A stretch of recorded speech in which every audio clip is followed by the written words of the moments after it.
ഇന്ന് തന്നെ ഡൗൺലോഡ് ചെയ്യൂ. കാണൂ നിങ്ങളുടെ ഫേവറേറ്റ് ഷോസ്. അമ്മ അസുഖത്തിന് മരുന്നൊക്കെ കഴിക്കുന്നതാ. അങ്ങനെയുള്ളവര് വ്രതം എടുക്കുന്നത് ശരിയല്ലാന്നല്ലേ? അങ്ങനെയാണെങ്കിൽ വ്രതങ്ങളൊന്നും അനുഷ്ഠിക്കേണ്ടതില്ല. പക്ഷെ ഈ 41 ദിവസം അവസാനിക്കുന്നതിന് മുമ്പ് പാപകർമ്മം ചെയ്ത ഈ ശരീരം സംസ്കരിക്കേണ്ടി വരും. എന്താ സുമിത്രേ? നവീൻ ആളാകെ മാറിപ്പോയമ്മേ.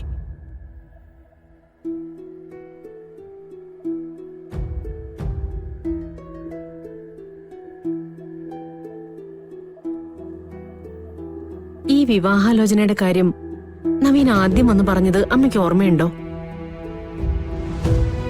അവന്റെ ബിസിനസിന് നല്ലതാണെന്ന് തോന്നി അതുകൊണ്ട് തീരുമാനിച്ചു എന്ന്. അങ്ങനെ അവനെന്ന് പറഞ്ഞത്. സത്യം പറഞ്ഞ എനിക്കന്ന് ആ സമയം മുതൽ മനസ്സിനൊരു പേടിയായിരുന്നു.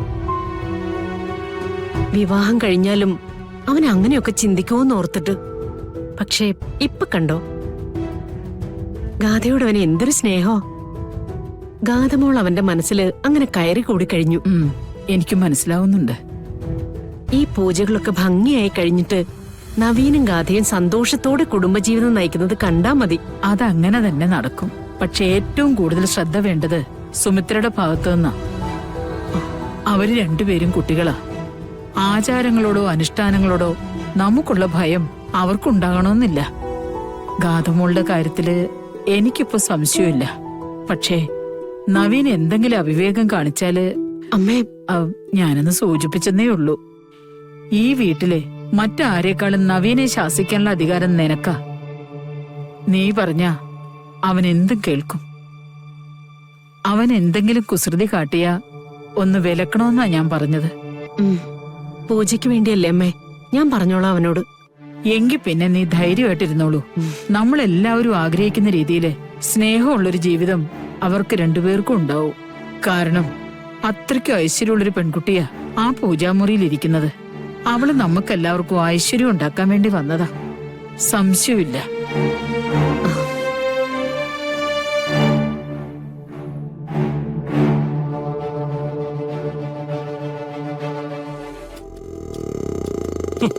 നിനക്ക് ഇതിന്റെ വല്ല ആവശ്യം ഉണ്ടായിരുന്നോ നിർമ്മലേ? മിണ്ടായിരുന്നോണം. വേണ്ടൊന്നും ചെയ്യില്ല. ചെയ്യുന്നൊരു കുറ്റവും പറയും. ഞാൻ എന്തായാലും ഇത്തരം ചെയ്തകളൊന്നും ചെയ്യാൻ പോകുന്നില്ല. നീ അനുഭവിച്ചോ, എനിക്കെന്ത്? അച്ഛനൊന്നും മിണ്ടാതിരുന്നേ. പരിഹാരക്രിയ അമ്മയ്ക്ക് വിധിച്ചത് നന്നായി. അല്ലെങ്കിൽ നമ്മളും പോയി വെള്ളത്തിൽ മുങ്ങേണ്ടി വന്നേനെ. പിന്നല്ലാതെ. അതെടി, എല്ലാം ചിന്തിക്കാനും ചെയ്യാനും ഞാൻ വേണം. ഒരു പരിഹാരത്തിന് കൂടെ നിൽക്കാൻ ഒരുത്തനും ഉണ്ടാവില്ല.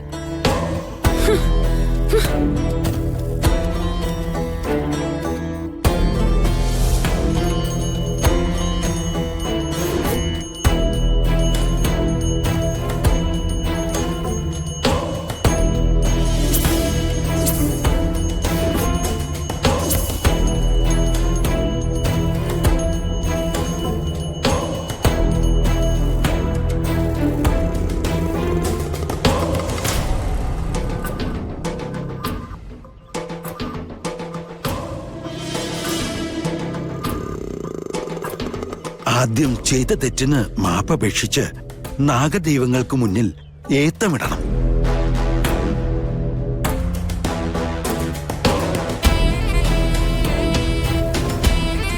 അതും 51 പ്രാവശ്യം.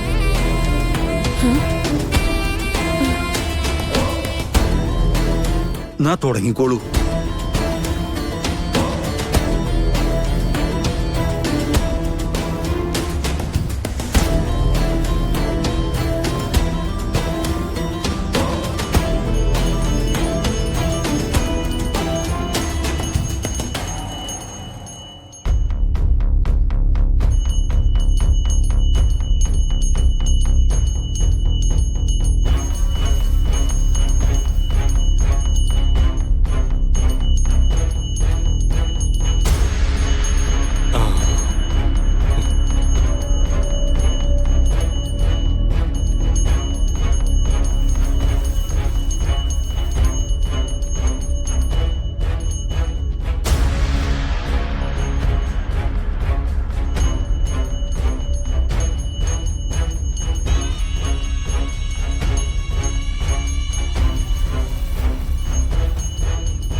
ഇനി നാഗത്തറ വലം വെക്കണം. അതും 11 തവണ.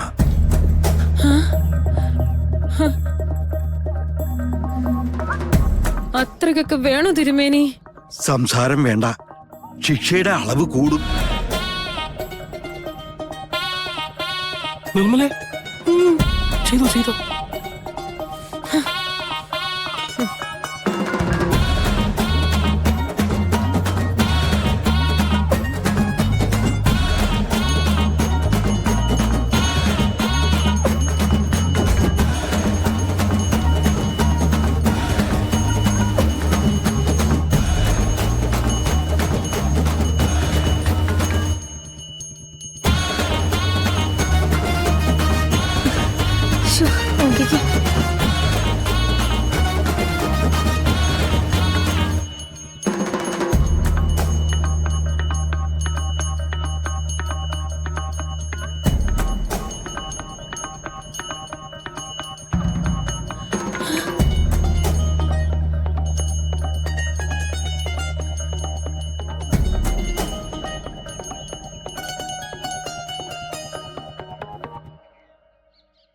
വ്രതമെടുക്കുന്ന കുട്ടി അനുഷ്ഠിക്കുന്നത് എന്തൊക്കെയാണെന്ന് തറവാട്ടമ്മ പറഞ്ഞു തരും.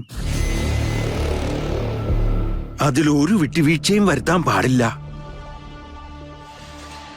തിരുമേനി, കുറച്ച് ഇളവ് അനുഭവിച്ചൂടെ? ഈ 41 ദിവസത്തെ ഉപവാസം എന്നൊക്കെ പറയുമ്പോ നിർമ്മലയ്ക്ക് സുഖമില്ലാത്തതാണ്. ആ അതെ, അമ്മ അസുഖത്തിന് മരുന്നൊക്കെ കഴിക്കുന്നതാ. അങ്ങനെയുള്ളവര് വ്രതം എടുക്കുന്നത് ശരിയല്ലാന്നല്ലേ? അങ്ങനെയാണെങ്കിൽ വ്രതങ്ങളൊന്നും അനുഷ്ഠിക്കേണ്ടതില്ല.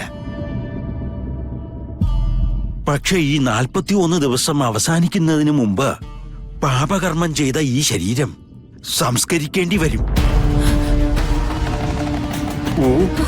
അയ്യോ, അങ്ങനെ എല്ലാ പേർക്കും അത് സമ്മതമാണെങ്കിൽ പരിഹാര പൂജകൾ ചെയ്യണമെന്നില്ല. അയ്യോ, ഞാൻ ചെയ്തോളാം തിരുമേനി. അയ്യോ, പറയുന്നത് എന്താന്ന് വെച്ച് ഞാൻ ചെയ്തോളാം. അങ്ങനെ ആട്ടെ.